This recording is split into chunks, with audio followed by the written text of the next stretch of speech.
Hey everybody, this is your Digital Super Saiyan 3 back here with another video, and welcome to my February pay-per-view review.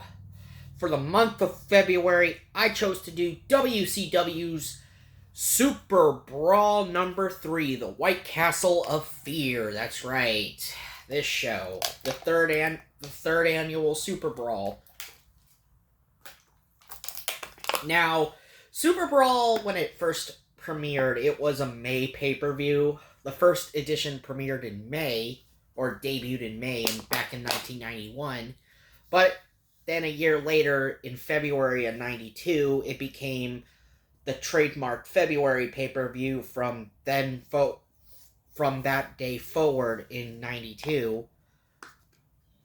And it had been going since 2001 as the go-to pay-per-view for WCW for the month of February. So, what does this edition of Super Brawl have in store for us? Well, let's get into it. And it took place on February 21st, 1993. In Asheville, North Carolina. That's right, we're in Flair country. That's right. Oh, and speaking of Ric Flair, he returns to World Championship Wrestling after being gone from World Championship Wrestling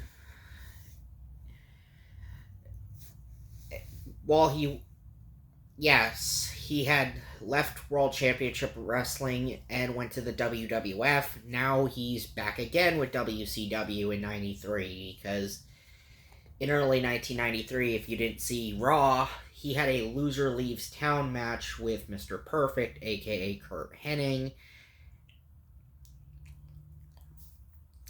And I believe Flair's contract expired, right after this, but he had a 90-day no-compete clause, and I think we would see Flair again in action at the next pay-per-view. I'm not sure. But anyway, on to the review, like I said. So, calling the in-ring action, you got the team of Tony Schiavone and Jesse the Body Ventura. Jesse the Body Ventura. Yes, Jesse Ventura was actually in WCW in the early 90s. And you also got Eric Bischoff and Missy Hyatt doing interviews and announcing from the stage area. As well as joining them on the staging area is Mark Marrow, aka Johnny B. Bad. Yes, that's right, Johnny B. Bad chimes in. So we start Super Brawl 3 with the national anthem being played to us by Max Payne with his electric guitar, Norma Jean. And Max Payne really shows off his guitar skills of playing the guitar really well. Good guitar player, but not a solid wrestler was Max Payne. And now we get into our first match. And our first match, you have the team of Stunning Steve Austin and Brian Pillman, aka the Hollywood Blondes. Well, they aren't really the Hollywood Blondes yet, but they're the number one contenders for the tag team titles, and they defeat, in our opening contest, the team of Marcus Alexander Bagwell, aka Buff Bagwell, and Eric Watts. And this match was, it was fine for what it was. The Hollywood Blonde, Austin and Pillman would win the match, so I'm not complaining about it. And then Missy Hyatt's is going backstage, and she sees Ric Flair coming out of a limousine, because, of course, why wouldn't Ric Flair come out of a limousine as she's trying to interview Ric Flair, but she doesn't have the credentials, but Flair's security's like, you don't have the right credentials to approach Ric Flair, and she's like, I work for WCW. and like the security is just like pushing Missy aside as Flair is getting out of the limousine. Oh yes, and this is the second pay-per-view in a row I've reviewed with Ric Flair arriving to the arena and someone trying to get someone trying to get an interview with him. But unlike Mike Tenay, Missy Hyatt was unsuccessful of trying to get an interview from Flair. Now we're getting into our second match, and making his WCW's first appearance, it's Chris Benoit. That's right, the Crippler, Chris Benoit. Well, he's not going as the Crippler, but he's coming out to the same music you hear him come out to throughout his WCW run, which is this funky hip-hop music. And he's taking on Too Cold Scorpio. Oh yeah, and did I forget to mention Benoit's tights are these tiger-striped tights that look like a white tiger. These white tiger-striped tights that he's wearing. Anyway, the bout between Benoit and Scorpio was really good. They were almost about to exceed the time limit until Scorpio got Benoit with an inside cradle. 1, 2, 3. And Too Cold Scorpio is your victor. Now we come to the announcement of who is going to be facing Dustin Rhodes later on tonight for the U.S. Championship. And it's none other than Max Payne replacing an injured Ron Simmons. So Ron Simmons suffered a shoulder injury, so that means he's out of the U.S. title picture against Dustin Rhodes later on in the night. And so WCW executives have been meeting with Max Payne and had signed the match for Superbrawl 3. So now Dustin Rhodes is coming in against Max Payne later on tonight. Also throughout the show, we would see snippets of the WCW White Castle of Fear mini-movie to promote the main event strap match between Sting and Big Van Vader, the WCW World Champion.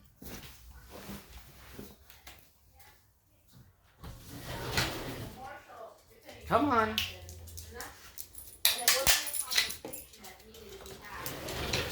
Well, looks like I got company. Say hello, girl.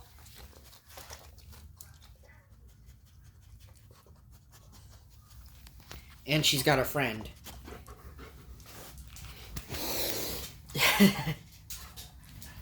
Good girls. Alright. So, next up, we're getting into our next match, and it is a debut, actually. And it's none other than the British Bulldog's debut for WCW. That's right, this is the first appearance of the British Bulldog on World Championship Wrestling television.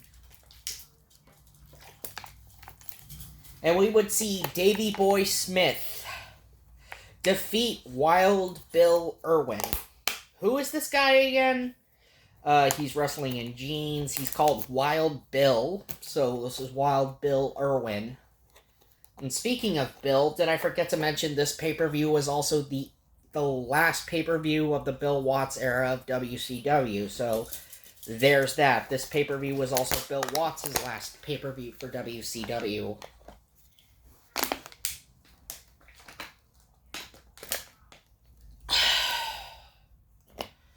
So Bulldog ends up beating Wild Bill with the trademark Bulldog Power Slam, 1, 2, 3.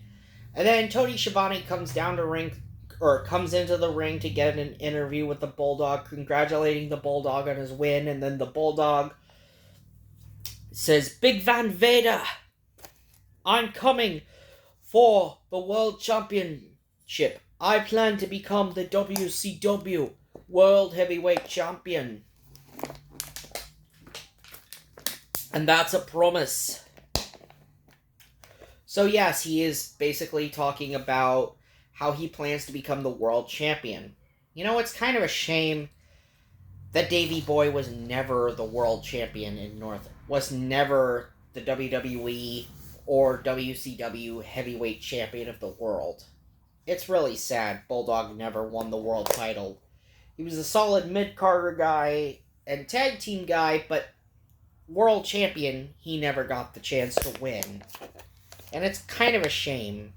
He should have been world champion. Davey Boy should have been world champion at least once. It's kind of sad, really, that he never won the world title at all, whether it was in the WWF or WCW.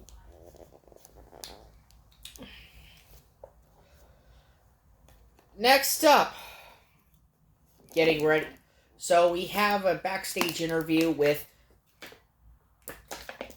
Mr. Wonderful Paul Orndorff as he is gearing up for his Falls Count Anywhere match with Cactus Jack. That's right. Paul Orndorff is facing Cactus Jack in his match. Falls Count Anywhere, because it's Cactus Jack's match. And it's Cactus Jack's rules.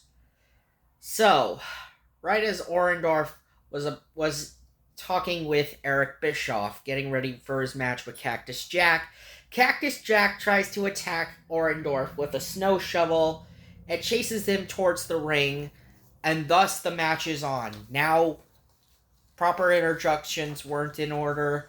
The Falls Count Anywhere bout is on.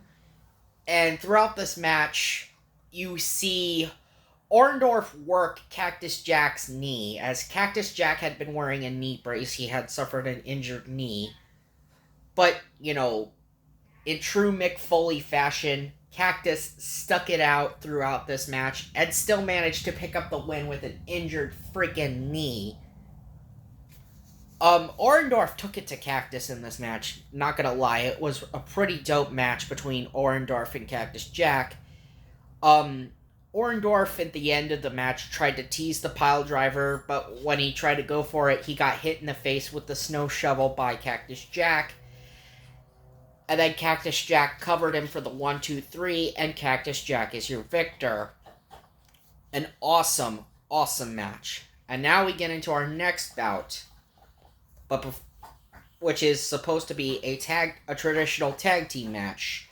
But before we get into it, we have Eric Bischoff trying to basically interviewing Max Payne before his U.S. title match, and Max Payne, he says, "I got a song just for you, Dustin Rhodes," and he plays tabs on his guitar, Norma Jean. So yes, he's playing Norma Jean again for the second time tonight, and he's playing the perfect song he has picked out for Dustin Rhodes before he beats Dustin Rhodes for the U.S. title, which he technically doesn't. Spoilers. Anywho, like I said, we're getting into our next match. It's a traditional tag team match as the Rock and Roll Express, Ricky Morton and Robert Gibson, defeats the Heavenly Bodies, Sweet Stan Lane, and Dr. Tom Pritchard, with Jim Cornette and beautiful Bobby Eaton. So throughout this match, it was a solid tag team match. A really good tag team match here. I mean, knowing the history between the Rock and Roll Express and Jim Cornette. And, of course, beautiful Bobby Eaton tries to get involved, but is unsuccessful at getting involved because he ends up getting sent to the back by the referee. But Bobby Eaton comes back out again and tries to help out Pritchard and Stan Lane, only for that to backfire in his face. The Rock and Roll Express do end up picking up the victory, and you see a blow up between Tom Pritchard and Bobby Eaton. Or, no wait, it was Tom Pritchard and Jim Cornette. Yeah. Because Jim Cornette also tried to get involved as well. Because why wouldn't he try to get involved? Yeah. And then you got on the staging area with Missy Hyatt or over by the front entranceway, Missy Hyatt and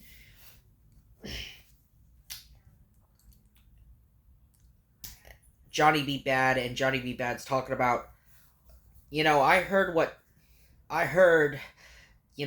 Max Payne had to say. He's a scary, scary man. But Dustin Rhodes, he's going to give him the fight of his life. I promise you that. And speaking of which, we get into our biggest stinker on this show. Yes, we do have one stinker match on this show. Probably the biggest stinker match on this show. And that is the U.S. title match that has been being hyped up. As Dustin Rhodes defeats Max Payne via disqualification to retain the U.S. Championship.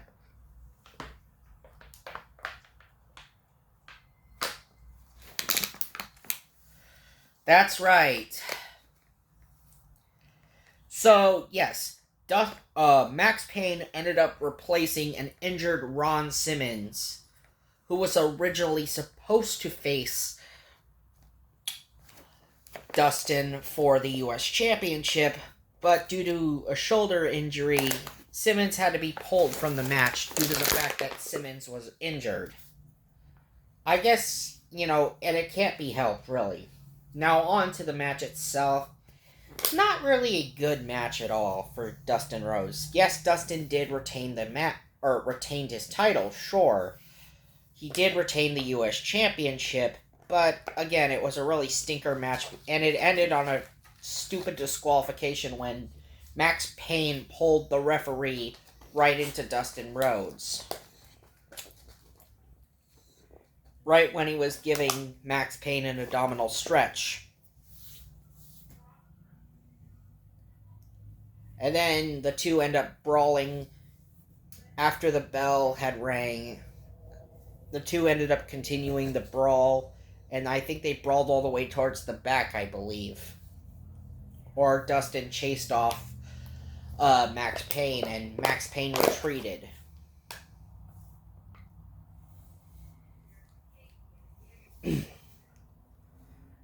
Now then, Tony Schiavone said, "Ladies and gentlemen, please welcome Ric Flair!" And Tony Schiavone introduces Ric Flair, and we get into our next, as we are getting ready to get into our next contest, as Ric Flair is joining Tony Schiavone and Jesse Ventura on commentary, and this is for the NWA Heavyweight Championship, the NWA World Heavyweight Championship, that is being defended as the Great Muta takes on Barry Windham. Big Barry Windham.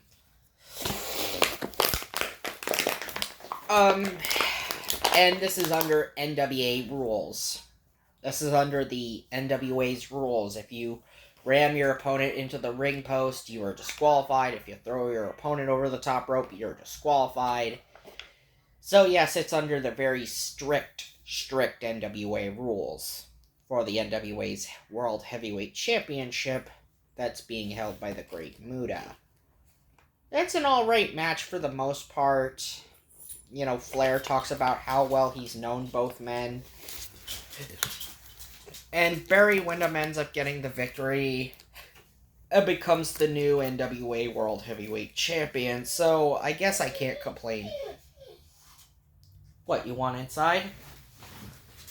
I guess she wants inside.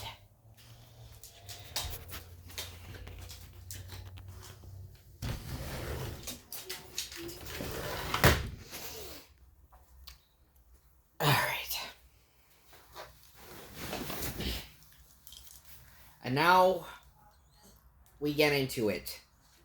It's time. It's time. It's the White Castle of Fear time, baby. As it is for the WCW World Heavyweight Championship held by Big Van Vader. As the champion, Big Van Vader, with handsome Harley Race in his corner, takes on the man called Sting. It's Sting, it's Vader, and it's an explosive matchup. This explosive strap match was as physical as it was brutal. The only way to win is to drag your opponent to all four corners and touch all four corner turnbuckle pads.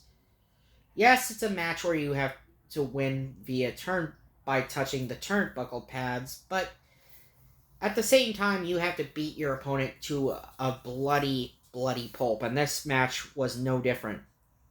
Vader and Sting definitely suffered some major war wounds. Vader had a big, nasty gash on his back. Sting had his head cut open by this. This was as violent as it was brutal, like I said. And it was just fun to watch. And in the end, the man called Vader, the Big Van Vader, the world champion, ended up retaining, defeating the Icon, defeating Sting in this White Castle of Fear strap match. And it was an insane contest from start to finish.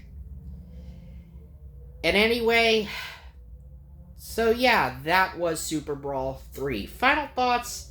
And I gotta say, it's been the best Superbrawl I've reviewed so far. Is it my favorite Superbrawl? Well, I'm not sure really what my favorite Superbrawl pay-per-view is so far, but I would say it definitely would be up there. Superbrawl 3 would probably be in the top 5. Anyway, this has been your Digital Super Saiyan 3, and I will see you guys next time when I review Uncensored 1997. That's right, the 1997 edition of Uncensored. See ya!